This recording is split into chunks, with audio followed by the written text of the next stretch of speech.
Sabrina Dwi Istiqomah nampak setiap hari sibuk melayani pelanggan di warung milik orang tuanya di Desa Ngadiluwih, Kecamatan Ngadiluwih, Kabupaten Kediri.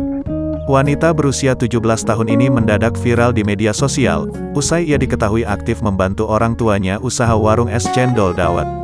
Putri kedua pasangan Fatur Rozi dan Istiqomah ini diketahui aktif menggunakan media sosial untuk mempromosikan dagangan milik orang tuanya.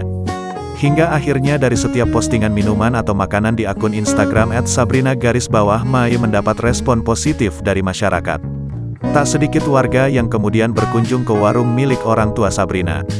Ia menjelaskan bahwa warung milik orang tuanya ini sudah ada sejak 2 tahun yang lalu.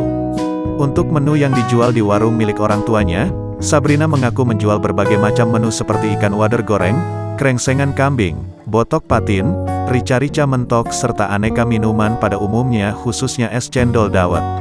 Yang jadi menu andalan adalah wader goreng, ucapnya. Sementara itu, diakui Sabrina sejak mulai banyak viral di media sosial, banyak warga yang datang ke tempat warung makan orang tuanya hanya untuk meminta swafoto.